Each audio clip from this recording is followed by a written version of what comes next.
Alrighty, yo, what is going on, everybody? It's your boy, Mr. DDG94 here, back with another reaction video. Today, we're going to react to the weirdest episode of Martin. It should be interesting. Without further ado, let's get right into it. Alright, so if you're familiar with this channel, then you already know that I'm a diehard Martin fan, and today I just want to talk about an episode that's always stood out to me in the series, and not because it's a bad episode or anything like that. It's actually pretty solid and hilarious, but everything about it is just off, you know, from the structure to the relationship dynamics, and you know, at a certain point in this episode, you're not even sure what's real anymore. So without further ado, let's just get right into this one. This is the weirdest episode of Martin.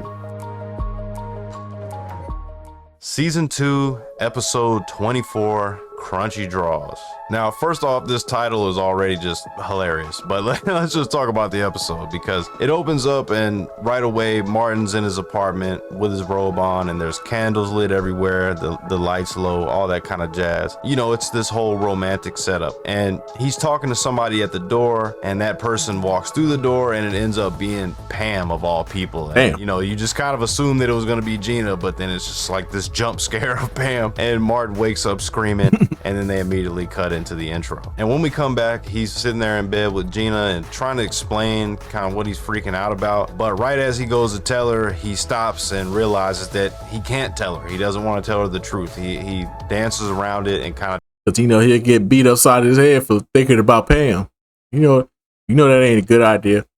Just lies about what the dream was about, really. I dreamt that I was at a party and you were on the microphone freestyling, Gina. I was embarrassed by your non-rhyming skills. So Gina just gets annoyed with him and tells him to go back to sleep. So he does, and as soon as he gets back into the dream, him and Pam are sitting on the couch drinking this wine, saying some of the most disgusting commentary between the two that you'll hear in the entire series.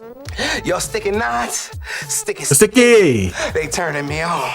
And right when they start to embrace each other, he wakes up screaming again, and now Gina she's heated, bro. She kicks him out of the room, tells him to kick rocks, and now he's got to go sleep in the living room. And when he's coming into the living room, we see none other than our boy Bruh Man sitting in the kitchen. What up, Bruh Man? And he tells Bruh Man about the dream, kind of what he's going through. And so Bruh Man hits him with, what are you doing, man? Philosophy. Nothing. Basically Just chilling. This might be a repressed desire or something like that, and that's what these dreams could mean for him. Fraud and them said, you know, The white philosopher. when he said the dreams are like repressed That's desires. of the things that We we wishing it could have. Martin is shocked to hear some philosophy coming from Bruh Man, but it actually makes him start to tweak out a little bit. And so Bruh Man says his goodbyes and he dips, and then Martin goes to laying back down on the couch and he tries to get some more sleep. And so the dream continues just a little bit further. As he's kissing the buckshots, he wakes up screaming again, and his boy Tommy and Cole are there in the living room, and they're upset with Martin, asking him what's so important that they had to get up and come over at 4 in the morning. And so he explains kind of what the deal is, and they are clowning him, laughing about everything he's saying. They're not taking any of this seriously. And then Tommy basically tells him that, you know, dreams are crazy. All kinds of crazy stuff happens in them, and it's kind of out of our control. You know, it's just fantasy. You know, whatever it is, it doesn't mean anything. Brother, we all have crazy dreams, man. It don't mean anything. And so him and Cole end up dipping out, and Martin's sitting there and he's just thinking about what Tommy said. And as he's doing that, Pam just so happens to walk through the door claiming that she just left the party and that she just needed a place to crash for the night. And at first Martin seems super uncomfortable with this, and he doesn't want her to be there. He tells her, tries to figure out any other way for her to get home, and she's not going for it. So instead, he actually decides that he's gonna confront the issues that he's having, and he tells her about the dreams he's been having about her. I've been having some wild dreams about you. Say what? And then they get into this weird kind of hate you and hate you too type of thing, and it's really about this, you know, it's about, I ain't gonna lie, Pam was bad as fuck. God damn. And all of a sudden Tommy and Cole pop up behind the couch, and you know, Tommy's got this huge afro and Cole's sitting over there on the side bald with glasses.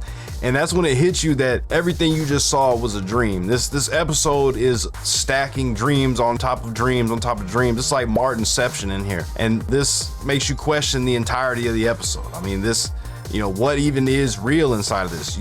We don't even know, because the only moments that might be real at this point are the scenes where he's in bed talking to Gina, and maybe the scene with Bruhman, but even that we're not sure, because when he wakes up back in bed with Gina. So you're sitting there wondering, did he ever get out of bed in the first place? Did he ever even go to the living room and sit on the couch or try to sleep on the couch? Was any of that real at all? And you're just kind of not sure. But regardless, Martin wakes up here and he tells Gina about what's going on again, and she tells him that the only way to get over it is to finish the dream and see it through. And so he reluctantly agrees to that, and he decides to finish the dream. And when he goes back in, him and Pam are continuing this romantic night, but this is where the twist happens, because he ends up dropping a giant weight and murdering her. And it's actually pretty gruesome, for a sitcom death. They showed the hands twitching and all this, like it was the feet twitching, all this. It was a little bit wild for a sitcom murder. I'm not even gonna lie to you. Regardless, he wakes up and he's relieved that all this wasn't about sex at all. It was,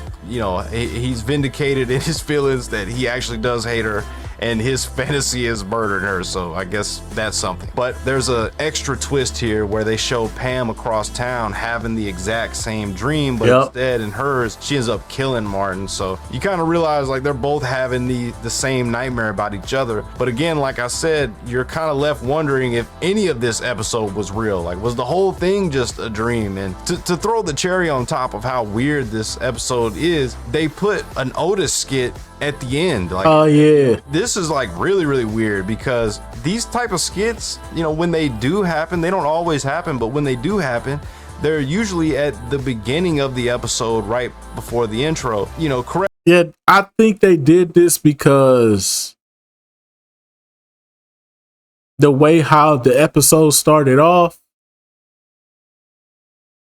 I think they did this because of how the way the episode started off, with Martin coming to the door and then open up the door and then seeing that it was Pam and not Gina. I think that was how they wanted to start off the show. They wanted to start off like, wait a minute, what the fuck going on here? What's going on here? Why is Pam and Martin? What's going on here?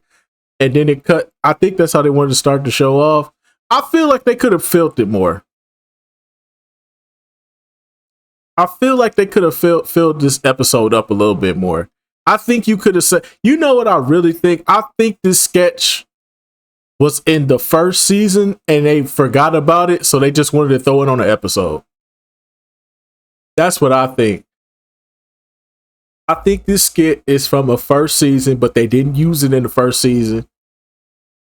So they was like, hey, what episode can we put this on for the second season? It was like, oh, put it on for this episode right here. So I guess this was just filler for the remainder of the episode. So I guess that's what it was. They just had this locked away and it was like, we need to use it at some point. So it is what it is. I digress though. It could be, could not be, it could just be. They could have actually just been lazy and not fill up the episode with enough material to make that Martin and Pam situation work out. But aside from that, though, I think this was just, I think they just had this skit locked away in the tuck and they just wanted to get it out there.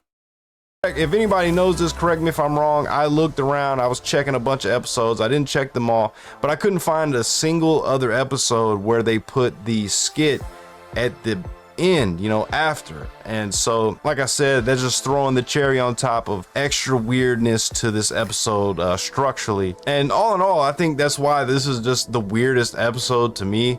It's not a bad episode at all. I actually really enjoyed it. I like wondering and this kind of mystery of what was real, what was not. And then scenes between Pam and Martin 100% made me uncomfortable as hell. But at the end of the day, I liked the twist, the payoff. It kind of made everything make sense, and I didn't have to feel like, oh, that I just watched all of that for nothing. Either way, the structure and these dynamics and most of this episode is just like all over the place. And again, you're not even sure what's real it feels like you're watching Martin's subconscious or something like that the entire time. You're just inside the mind of this guy. And, you know, like I said, somehow it still works. I still love the episode. But either way, I just want to know what you guys think. What's the weirdest episode to you? Do you agree with me on this one, or do you have another pick for that spot? And if you do, definitely name off the reasonings why in the comments. But other than that, I appreciate all of y'all for watching.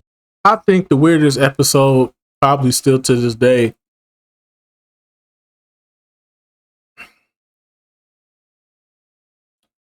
I think the weirdest episode for Martin, for me to this day, has to be either, not the Pam spinoff. That made sense. It has to be the Halloween episode from season 5, when they was in the haunted house and Mr. T was trying to get the insurance fraud on them.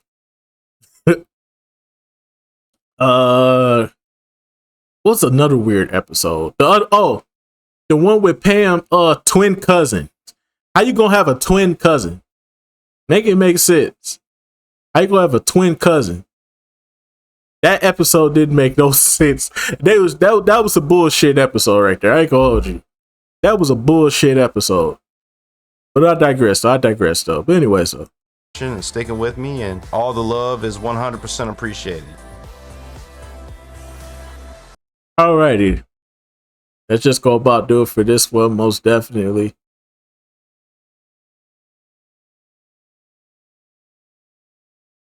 But a cousin though. Not a brother, not a sister, a cousin that looks just like you. A cousin.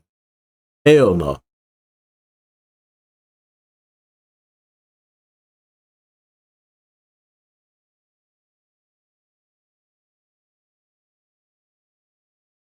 But yeah, that's just go about do it for this one, man. I will see you all in the next video. I don't think this was the weirdest episode. I think it was probably weird from a sense of them putting the skit at the end instead of the beginning. Yeah, that would make it weird. But other than that, though, the episode is just another regular, smegular episode. It's just another day in the life of Martin and his friends. So yeah, that's just going to about do it for this one. I will see you on the next video. Till then, deuces.